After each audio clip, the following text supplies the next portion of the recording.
یکی از مسائل اساسی در ساحه کشاورزی این دریافت راههای بلند برداشتن ثمراناکی پرورش زراعت کشاورزی، تکنولوژی پرورش، دریافت نوهای خوشصفت تخمی وطنی، اصولهای حفظ زراعت از حشرات و کسالی‌های گوناگون، ذخیره زمین و آب و مبارزه ضد کم‌حاصلی زمین‌ها میباشد.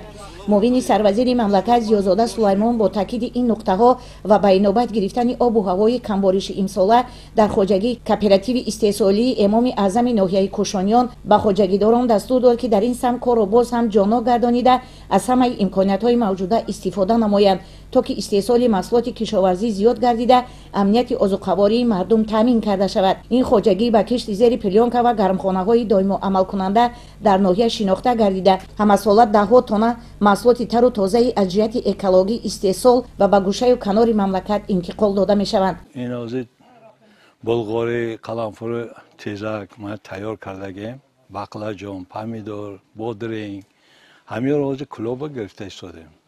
من فیورال و اساسا تاگی من گرمخانه ها میشنونیم. وسیله تو زمستان هم میشنیم موقع. پارسال تا 15 دکبر پامیدور هم بود. واسه این همی حرکت کردیم شدیم همین چیزی کردیم ما با دولت‌های دیگه با ما روسیه با صادرات کنیم.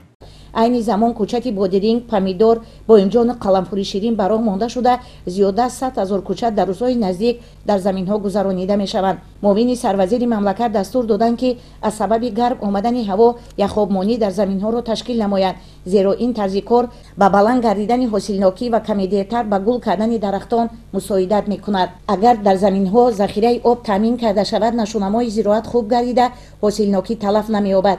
همزمان تاکید داشتند که دستور سپارش‌های سرور دولت ضمن پیام راهنما به مجلس عالی مملکت این رشد ساحه و به این وسیله زیاد کردن جای‌های نوی کاری میباشد که در تامین امنیت عضوقواری مساعدت می‌نماید. در ادامه سفر کاری از خواجگی دهقانی بابای یار محمد از گرمخانه‌های دائم عمل کننده این خواجگی بازدید به عمل آوردند. خواجگیداران با استفاده از تکنولوژی پرورش زراعت در گرمخانه در 14 ساعت پامیدور بروقتی کش کردند که امروزها نشونمای خوب دارند. با گفتی رهبر خواجگی آنها همساله سه حاصل گرفته 10 تن محصولات خوشصفت را صادرات و بازارهای سیمالی مردم کشور را تامین می‌نمایند. معلوم گردید که خواجگیداران در این سمت تجربه بوی داشته اکثر دهقانان به این کار مشغول از آنها و کار و پیکاری آنها دستور و مصلحت و کوچت میبرند. امروز در هر یک گرمخانه زیاده از 2000 نهالان پامیدور شنانیده شده است که حاصل آنها الکی ماه‌های مرد پخته میرسد. همزمان با دستگیری رهبریت مقامات اجرایی ناحیه در 1 هکتار ساختمان گرمخانه‌های معاصری با تکنولوژی نوی آبیاری ادامه دارد که آنها نیز در این روزهای نزدیک به فعالیت شروع خواهند کرد. در صورت به کار سر کردن این گرمخانه‌ها زیاده از 40 نفر ساکنان محلی به جای کار دائمی تامین می‌گردند. مهمانان از خواجگی دهقانی محمد واقع در جماعت دهات مهنت‌آباد از کشت تیرمایی کارتوشکا دیدن کردند. خواجگی دارای 5 هکتار زمین بوده در 1 هکتار آن کشت کارتوشکا گذرانیده شده است. معاون سروزیر مملکت زیازاده سلیمان دستور داد که باید کارتوشکای تیرماهی در چقوری نه کمتر از 18-20 سانتی متر شنانیده شود. در صورت اجرا نگردیدن این قاعده کارتوشکا تیز نیش میزند و هنگام هوای خنک تلف مییابد.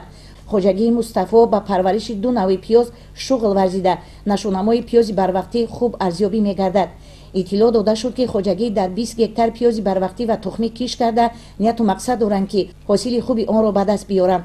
امروزها در حدود ناحیه در 265 هکتار پیاز کش کردند که اولی بهار حاصل آن جمع آوری گردیده بازارهای استعمالی مردم ولایت را تامین خواهند کرد.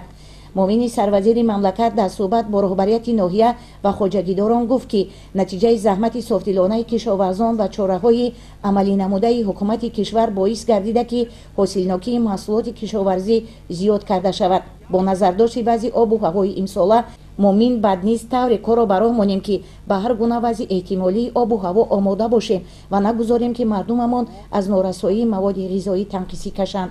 مقصد همه ما یک است، یعنی تامین اهالی کشور با مواد غذایی و رشد بخشیدن ساحه کشاورزی که اهالی مملکت را با جای کار و با مواد غذایی تر و تازه تامین می‌نماید.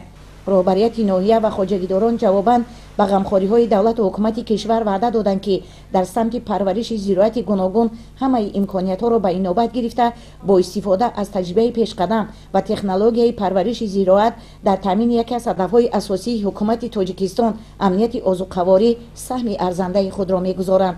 گلیزار حسنزاده، دلیل شریفزاده، فیروزی حسین، اخبار، ناحیه کوشانیان.